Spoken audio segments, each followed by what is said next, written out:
Alright, welcome to the second level 50 ninja quest called Strangers in a Strange Land. I just thought I would show you what the Koga gear coffer gave us. Item level 90. It was a big improvement to all of my dexterity for sure, vitality for sure, other like skill speed, direct hit rate, crit, etc. Not a good... I had level 50 gear that had much higher defense and magic defense, so I will take more damage, but I will deal vastly higher damage with this gear. Really weird. It's very weird how that worked out. And I want to show you what it looks like. Only your eyes are visible, like if you have an oval, a very thin, long oval from like just outside the left eye to just outside the right eye. That's where the oval is. That's kind of what it looks like as far as visibility on the face.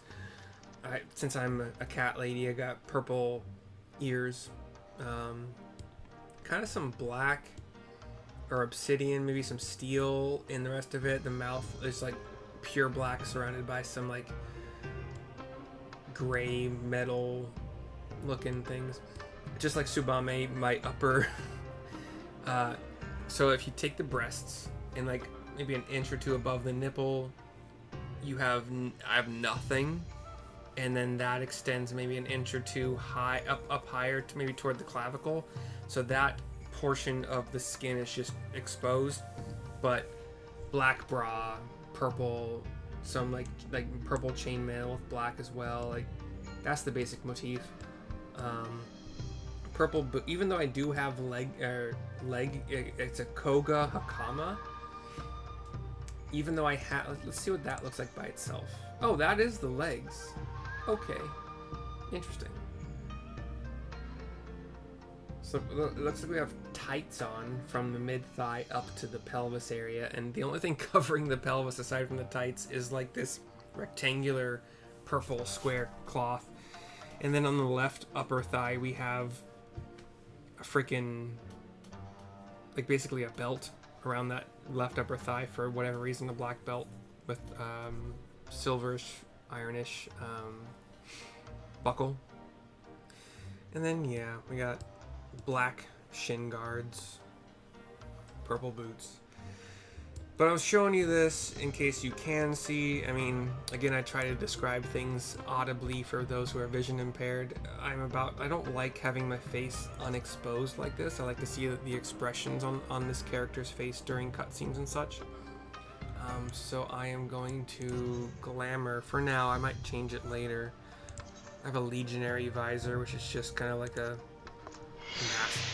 It's like a Lone Ranger kind of mask. I think it goes fairly well. It's kind of a Karasu. It's kind of Karasu colors, to be entirely honest, but it doesn't fit the purple and black motif at all, really, but I think it looks good. It bumped my item level average up to 72. I think it was at 40 something before. Because this all, like, I got 5 pieces of item level 90 gear from that coffer. Here we go. We're going to talk to Oboro to do Strangers in a Strange Land, the second level 50 ninja quest. Here we go. Mercy, you are welcome. I can tell your devotion to our art has been absolute, and I sense that greater power awaits you. But I have no new ninjutsu to teach. You alone can awaken to the power inside you. But if you do, our art will be the very beating of your heart. I learned much and more whilst I was a shinobi of Doma. Mayhap you would find your own way if your blade served a master. Such thoughts will have to wait, however. Not minutes before you came through those doors, I received this missive from Jacke. He bid me to come to Limsa proper with all due haste. Join me, Mercy. Your path here began at the Rogues Guild, and mayhap returning will spark something new within you. Of course I'll go back. 150 teleports us to Limsa Laminsa with the teleport fee reduction from Free Company. Baby, come back. Jacke would like our help. I'm sorry. Now we do the Fisherman's Guild.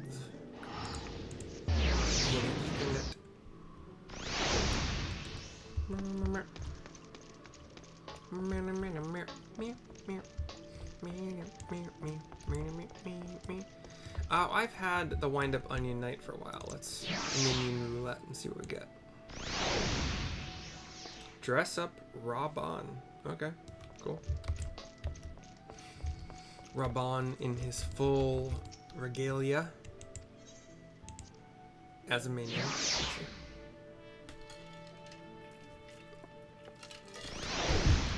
Alright, Jacke inside here. We'll talk to him to continue the quest. Our good buddy Jacke.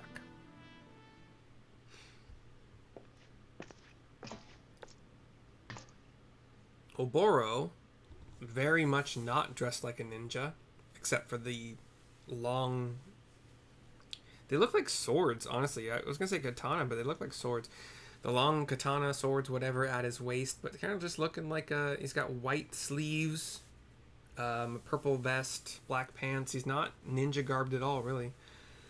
Captain Jacke, it has been too long. I never did thank you properly for obtaining the ancestral garb of the shinobi. Oh there, I was wondering when you'd show up, and you brought mercy. How are you keeping, lass? I give him a nod. Bene. Now, I need a word with Oboro. There's a thief on the loose in Lenosha who's too fast to be a regular old rook. You have my sympathies for your problem, of course, but why summon me? Well, as I was told it, the one doing the cloying ain't from Eorzea. Came from the far east, judging by the garb. How very strange. The journey is too long to be undertaken lightly. I wonder what drove them here. Who knows? But here's the rum thing. This cove's a ninja by all accounts. A ninja. It is uncanny how much your thief sounds like me, Jacke. Why, if I did not know better, I would say I was your culprit. Jacke points to him. Aye, so get your daddles where I can see him. Oboro's like, what? Smiles. Haha, couldn't help a bit amusing there. Of course, I don't actually suspect you. Truthfully, I just wanted to see if you knew anything what could help me with the case. That I would be taken in by so obvious a ruse. Well, if the thief is a shinobi of Doman origin, then I might know him. Would you allow me and Mercy to aid in your investigation? With pleasure. Things will go a good bit smoother with a couple dimber dammers like you on board. Why don't we go and see what the victim's got to say about your rook, eh? Mulfa Kelfas. So Mary U.L. Frank A. space K-E-L Frank A. Mulfa Kelfa. Mulfa Kelfa's the cove we want, and we'll find him over at Summerford Farms. Ha! Been a goodly while since our last job together, Mercy, and I'm looking forward to having you along. I do not miss having to translate the way they talk. 101 gil gets us to Summerford Farms. Oh, well, Summerford Farms. Up. Keep pressing buttons, eh? Gonna go just a little bit to the southwest where we have Jacke. And Mulfa Kelfa is a Lalafell male, I think. Got a dragoon looking person, Gilpin, next to him. We'll talk to Mulfa Kelfa to continue. And who, pray tell, are you? Yes, you, and the gloomy looking fellow there. Are these your people, Jacke? Can they handle this matter with the guild's customary sensitivity? Aye, I reckon so. Mercy here is one of the guild's newer lasses, and your gloomy-looking cove is a colt, like C-O-L-T, colt. Just joined up, so to speak. In that case, bring back my orb. It's one of a kind, and they stole it from me. Two nasty thieves with a far eastern look to them, and after I spent a bloody fortune on it. The nerve of those two, falling upon me just as I was on my way here. The fiends ran to the northwest, thrice as fast as my men could. I want them found and clapped in irons, damn it. Well, we best get after them then. If they are foreigners, they won't know what, the lay of the land. Might be as we can use that against them and catch up before they hop the twig. They hop the twig.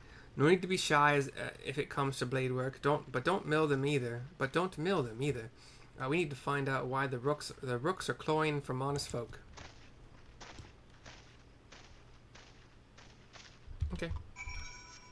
We head directly west. If I was a young gun.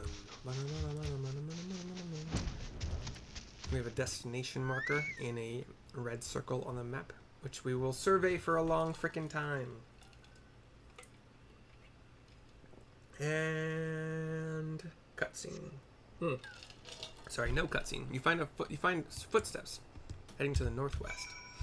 Is every survey gonna take like 10 seconds for some stupid reason? So we fly to the north in the northwesterly direction. We find another destination. Surveying to 3,000, 4,1,000, 5,1,000, 6,1,000, 7,1,000, 8,1,000, 9,1,000. You find a set of footsteps heading to the northwest. Yay! Yeah, please keep making me wait forever on these. Whatever. Okay. And then there's a wooden. It's a bridge, technically, because it bridges the ravine here, I guess, in a way. But what it is, let's say I am walking onto it. It's built entirely by wood, maybe some metal connectors, but wood and nails.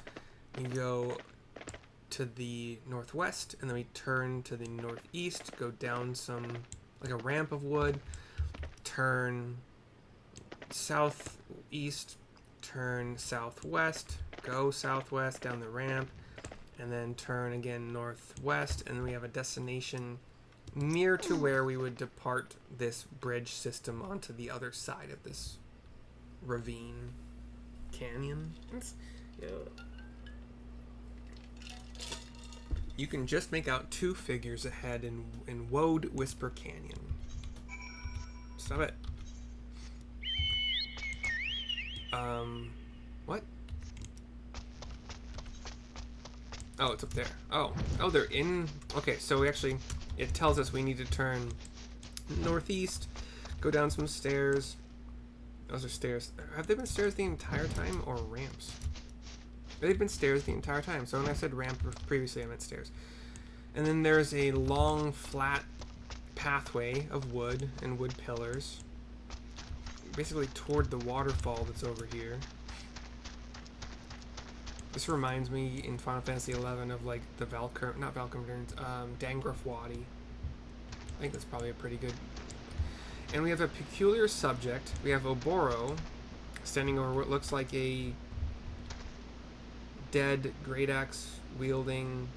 Okay, I don't remember what the race is called in this game, but they have like coral growing on their bodies, or like instead of skin in some places they have coral, and that coral also forms horns, kind of like minotaur horns along their, like in the ear area, generally curving horns. So that's the person who's felled over here, who Oboro is looking after. And I have a peculiar suspect who is wielding katana, swords, whatever they are called. They kind of look more like swords with a weird ending to them. She has the coral horns as well that point forward a little bit. And we'll talk to her to continue the quest. Cutscene. She's standing with her back to a drop into water. Yellow irises. Jacke and Oboro come running up to join me in the cutscene. Well, you're a Dimber Mort, make no mistake. So so why is it you've taken to cloying? She gets ready for battle, ninja stance. Jacke just like puts a face palm kind of thing. Never a tender wed for Jacke, is there? No, it's always a stabber. But the Lullafell guy, Mulfa Kelfa, comes running up. Yes, that's her, the thief. Ha! I knew taking this to the guild was the right choice. He glowers at her. Sadly, this means our relationship is at an end. It would be inconvenient if you were to learn of how I came by the orb. Sellsword, your skills are required.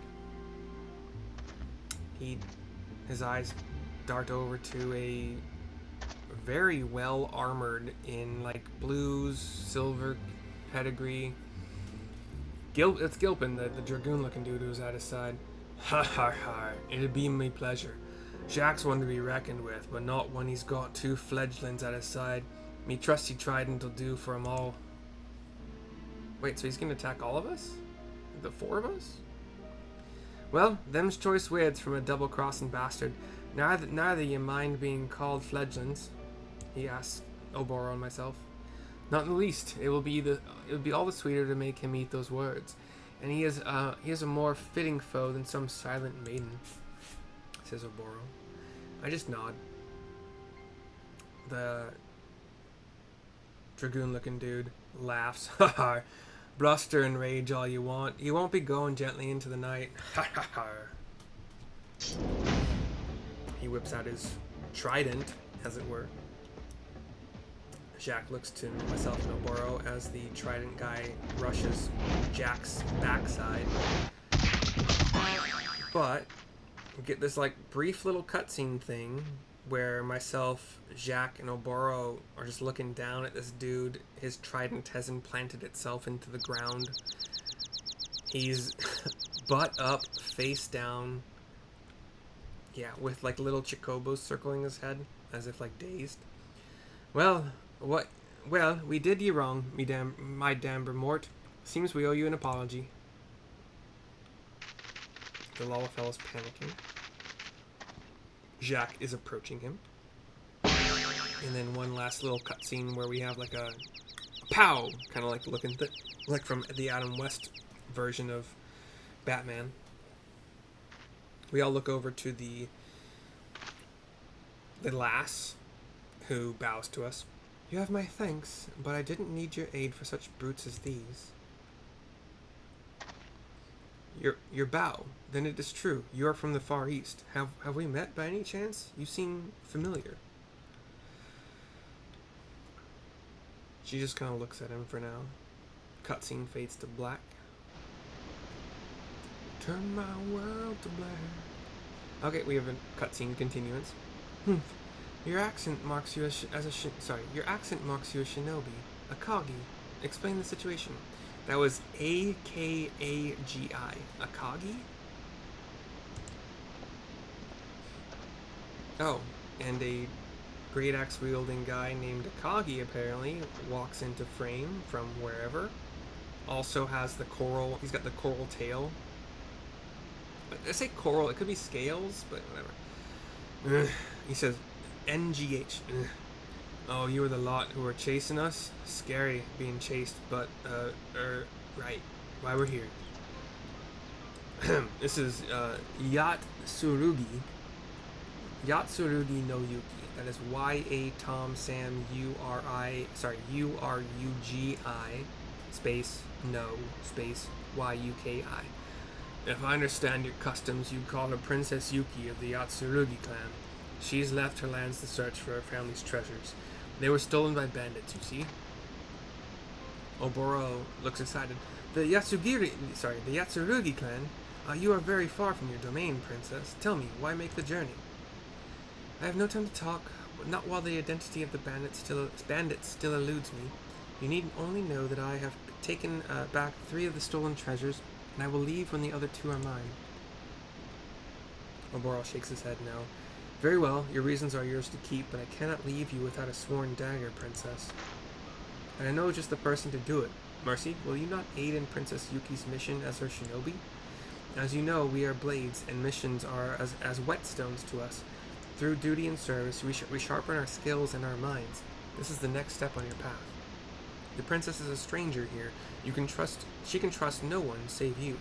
Your mission is to guard her with your life, and return her safely to her people. What say you? I give him a nod, and in that moment, Yuki has jumped. I don't even know how high. She has jumped the entirety of the waterfall up to the top of it. You think me naive enough to trust shinobi? She says shinobi. It's in italics with an exclamation point and a question mark at the end of it. When Doma fell, we all saw your daggers in its back. Come, Akagi, leave the traitors. Cutscene goes black, pretty quickly. Although, if back to us with Kagi giving us a shrug, like, what am I gonna do? Been like that ever since we got here. Why, she'll barely let me pack her bloody clothes. I understand why she refuses my help when it comes to fighting, I suppose. I'm no warrior, but she does have her limits. Everyone does, Papa or Princess. So I'd appreciate it if you'd lend me a hand keeping her, well, alive. Of course, my friend. If her life is in danger, send word here. Mercy and I will answer. I'm much obliged. You've no but I'd best go. She'll have my head if she catches me chatting. I'll be in touch. He gives a wave. Goes running off, not jumping incredibly high distances. Biting back Far Eastern Bobble's what was bitten, eh? We'll need to whittle more from that dastardly duo, I expect. The guild will tip a daddle to track down the bandits that cloyed the treasures, says Jacke. Thank you, Jacke. When you have something, you know where to find us. Shall we, Mercy? Jacke and Oboro walk off. Cutscene goes black. I'll go back to the dock storehouse via a 1:30 guild teleport to the wine port.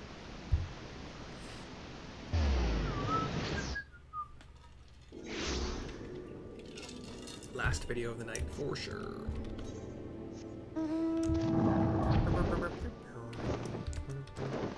What's in Upper Lenosha that I have a turn in for? Oh, yeah. Not easy being green.